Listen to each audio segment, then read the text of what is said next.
Salut, c'est Lovieux et bienvenue dans une nouvelle vidéo. Le film romantique de la soirée s'appelle Nos étoiles contraires, un film très émotionnel qui vous fera sortir toutes les larmes de votre corps. On y plonge tout de suite.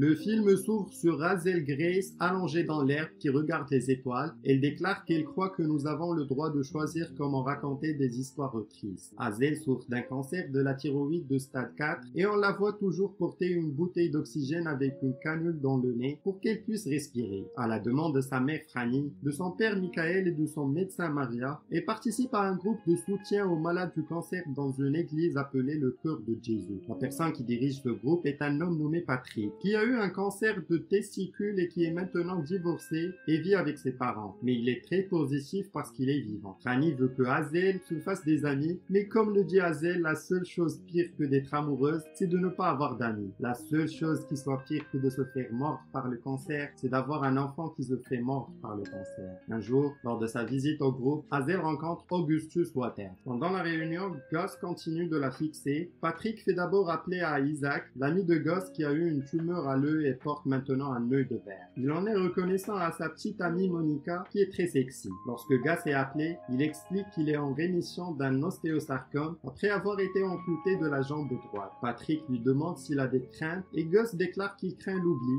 Hazel réfute cette affirmation en disant qu'un jour, tout et tout le monde disparaîtra et sera oublié. Après la réunion, Hazel attend sa mère et Gus sort pour discuter avec elle. Il voit Isaac et Monica s'embrasser, puis se répète pour toujours. Gus explique à Hazel que c'est leur façon de se dire qu'ils s'aimeront pour toujours. Il demande à Hazel son nom et lui dit qu'elle est très belle. Il se met ensuite une cigarette dans la bouche, ce qui contrarie Hazel car cela a gâché l'impression qu'elle avait de lui. Gus explique qu'il ne fume jamais les cigarettes qu'il met entre ses dents, pour ne pas donner de pouvoir à l'objet qui tue. Il invite Hazel à venir regarder un film. Pendant que Gus conduit jusqu'à sa maison, il demande à Hazel de lui raconter l'histoire de son cancer. Elle lui raconte qu'elle a été diagnostiquée à l'âge de 13 ans et qu'elle a suivi tous les traitements nécessaires, mais que cela ne fonctionnait pas. Ses poumons ont commencé à se remplir d'eau et elle a été soignée en soins intensifs. Un jour, le médicament qu'on lui avait donné a commencé à bien fonctionner, ce qui fut considéré comme miraculeux. Hazel et Gus arrivent chez lui et rencontrent ses parents. Il emmène Hazel au sous-sol et lui demande de lui raconter sa véritable histoire, pas l'histoire de son cancer. Elle affirme qu'elle n'est pas remarquable, mais il rejette cela. Il lui donne un exemplaire de son livre préféré. Hazel en retour lui recommande un autre livre appelé An Imperial Affliction, qui parle d'une fille atteinte de leucémie. Mais il dit à Gus qu'il ne s'agit pas nécessairement d'une histoire de cancer. Hazel attend que Gus la rappelle et quelques jours plus tard, il lui envoie un texto après avoir terminé An Imperial Affliction. Il s'étonne que le livre se termine au milieu d'une phrase. La protagoniste Anna meurt apparemment pendant sa narration. Hazel s'excuse du dîner pour parler à Gus au téléphone, mais ils sont interrompus par Isaac qui hurle les paroles d'une chanson en arrière-plan. Gus invite Hazel chez lui, où elle apprend que Monica a rompu avec Isaac et qu'il est en train de faire une crise psychotique. Gus permet à Isaac de passer sa colère sur ses trophées de basket. Pendant qu'Isaac les brise, Gus parle à Hazel de la fin du livre et lui dit qu'elle a écrit des centaines de lettres pour demander à l'auteur du livre, Peter Van Houten, des questions sur ce qui s'est passé après l'histoire, comme le sort de la mère d'Anna et sa relation avec l'homme au tulipe hollandais. Et le hamster d'Anna, Sissy. Un soir, lors d'une conversation téléphonique, Gus raconte à Hazel qu'il a retrouvé l'assistante de Van Houten et qu'il a obtenu une réponse à un message qu'il lui avait écrit. Van Houten a remercié Gus pour son intérêt et celui de Hazel pour le roman et qu'il n'a pas l'intention d'écrire une suite à une affaire impériale. Hazel est surprise qu'il ait fallu un seul email pour obtenir une réponse. Elle décide alors d'écrire son propre courrier à Van Houten pour lui poser ses questions. Quelques jours plus tard, Hazel reçoit sa propre réponse de Van Houten qui la remercie également de son intérêt pour l'histoire et l'invite même à lui rendre visite à Amsterdam. Folle de joie, Hazel en parle à sa mère qui, tout en voulant rendre sa fille heureuse, sait qu'elle ne pourra pas lui rendre visite.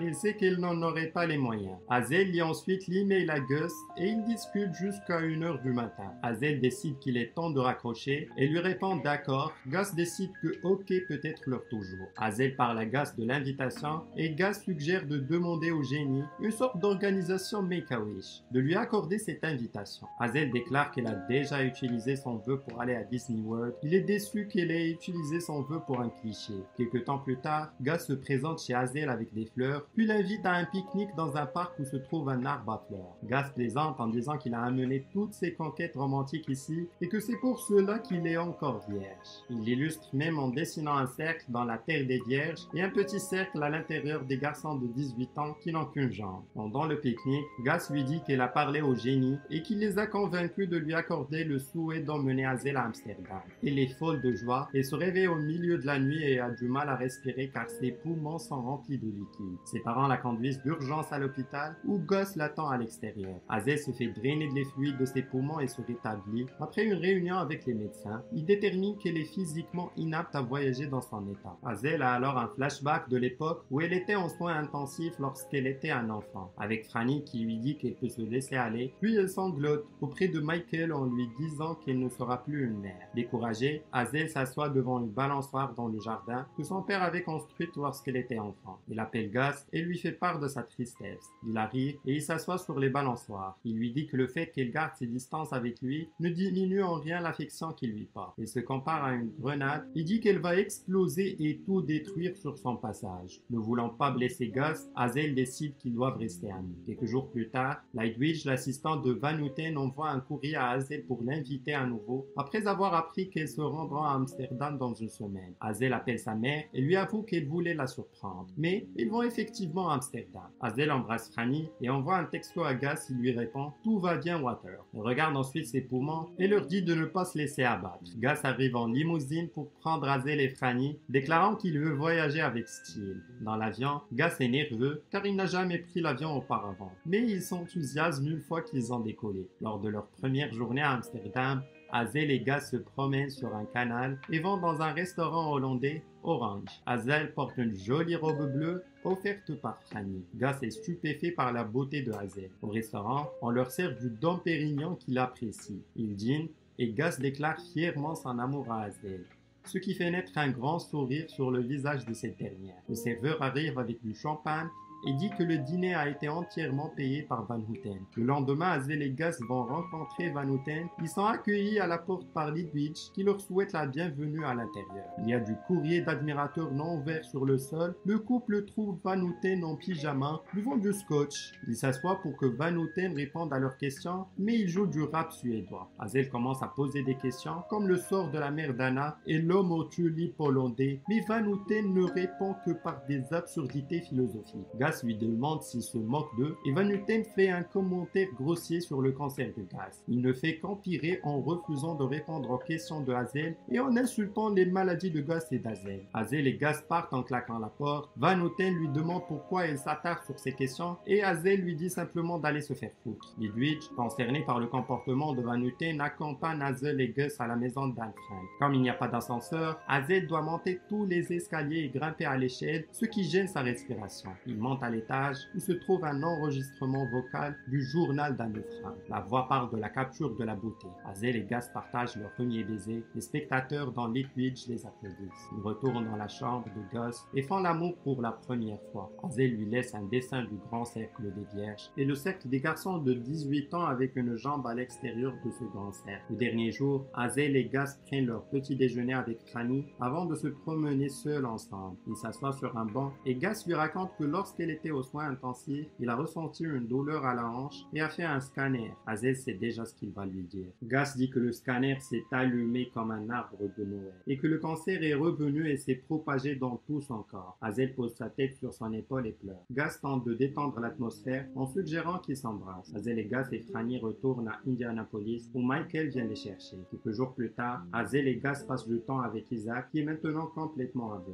et leur dit que Monica ne lui a pas parlé depuis leur rupture. Pour lui remonter le moral, Hazel et Gus achètent des œufs, se rendent chez Monica et bombardent sa voiture d'œufs. Gus appelle Hazel au milieu de la nuit pour lui demander de venir l'aider à la station-service et s'y rend et le trouve assis dans sa voiture, couvert de son propre mucus et de son vomi, avec une infection dans l'abdomen due à la sonde gastrique. Hazel commence à appeler une ambulance malgré les supplications de Gus. L'ambulance arrive et emmène Gus, qui subit d'autres traitements contre le cancer jusqu'à ce que les médecins décident d'arrêter la chimiothérapie. thérapie. Il a désormais besoin d'un fauteuil roulant pour se déplacer. Hazel l'emmène à Funky Bones pour un pique-nique. Il exprime son désir d'avoir laissé un impact sur le monde avant de mourir et son besoin de vivre une vie extraordinaire. Hazel lui dit qu'il n'a pas besoin de faire tout cela parce qu'elle et ses parents l'aiment et que cela devrait suffire. Il s'excuse et ils boivent du champagne ensemble. Gus appelle Hazel un autre soir pour l'inviter à une réunion à l'église et a apporté un élange funèbre qu'il a demandé à Hazel d'écrire pour lui. Elle commence à partir mais est arrêtée par ses parents qui sont en train de préparer le dîner. Hazel leur explique qu'elle sera partie et qu'ils seront seuls après avoir entendu sa mère dire qu'elle ne sera plus une mère. Les deux parents disent qu'ils ne cesseront jamais de l'aimer quoi qu'il arrive et Hazel se réjouit de savoir que ses parents seront comblés même après sa mort. Hazel rejoint Gus et Isaac à l'église pour ce qui est un pré-funérailles pour Gus puisqu'il veut assister à ses propres funérailles. Isaac commence son éloge funèbre avec une touche d'humour mais dit que si on lui donne un jour des yeux de robot, il les refuserait car il ne veut pas voir un monde sans Gus. Hazel prend la parole et commence à parler de son histoire d'amour avec Gus avant de dire qu'il y a des nombres infinis entre 1 et 10 et qu'il est reconnaissant de leur infinité. Ils se disent tous les deux je t'aime une dernière fois. Gus meurt 8 jours plus tard et Lancaster reçoivent un appel téléphonique au milieu de la nuit pour leur annoncer la nouvelle. Les parents d'Hazel entrent dans sa chambre et sans un mot,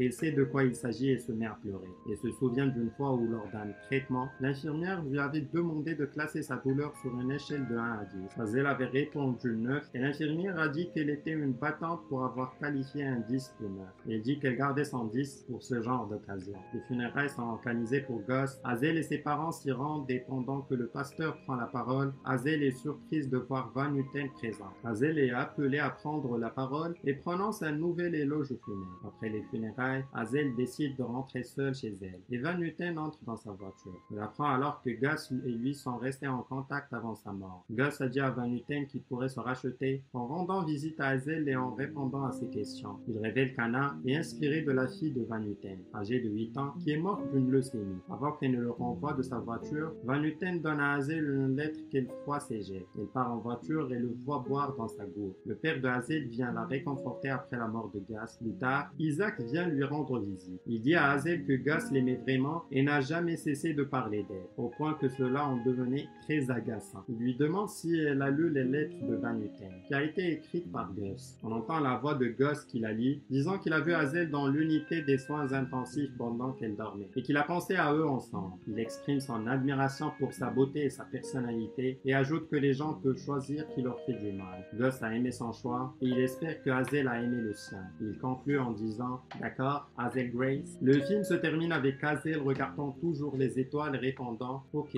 On arrive à la fin de la vidéo les amis. N'hésitez pas à liker et partager si vous avez kiffé ce contenu. À la prochaine.